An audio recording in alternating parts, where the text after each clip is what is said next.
আসসালামু আলাইকুম বন্ধুরা, আজকে একটা অলৌকিক ক্ষমতা আল্লাহ যে পারে সবকিছু, এটা দেখাবো আপনাদেরকে। ওইদিকে ধরো, এটা হচ্ছে পেঁপে গাছের মূল গাছ। এই যে এটা পেঁপে গাছের মূল গাছ। হ্যাঁ, এই গাছটা মরে গেছে, অলরেডি মারা গেছে। তারপরে থেকে এইটা বাড়িছে, এটা একটা ডালা বেরিয়েছে। বাইরে দেখেন কি পেঁপে অবস্থাটা দেখেন। এইটা থেকে আবার আরেকটা ডালা বাড়িছে, এইটা। হ্যাঁ,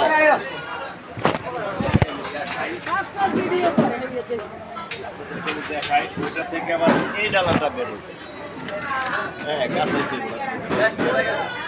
এই ডালাটা আবার বেরিয়েছে। এইটা থেকে দেখেন আবার, হ্যাঁ, অজস্র পেঁপে। হ্যাঁ, এই কারণে বলি আল্লাহ পারে না এরকম কোনো কাজ নাই, ঠিক আছে। হ্যাঁ, দেখেন এটা থেকে আবার আরেকটা ডালা বাড়িয়ে এখানে আরেকটা পেঁপে ধরেছে। এখানে পেঁপের কোনো অভাব নেই। এটা থেকে আরেকটা শাখা গাছ বেরিয়েছে, দেখেন শাখা ডাল। এদিকে ধরো, হ্যাঁ, এখানে আবার এদিকে আসছি, এদিকে আসে এখানে আবার দেখেন আরে পেঁপে, সেরকম অবস্থা।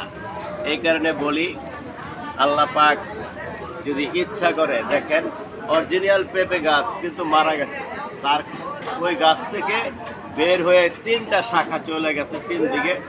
হ্যাঁ, এখন অলরেডি তিনটা পেঁপে গাছ হয়ে গেছে বন্ধুরা। হ্যাঁ, তিনটা পেঁপে গাছ হয়ে অলরেডি সেরকম পেঁপে, সব গাছের মধ্যে সেরকম পেঁপে হইতেছে। হ্যাঁ, এই হচ্ছে অবস্থা। এই কারণে বলতে চাই, মহান আল্লাহ পাক চাইলে সবই সম্ভব। সবাই ভালো থাকেন, সুস্থ থাকেন। আসসালামু আলাইকুম।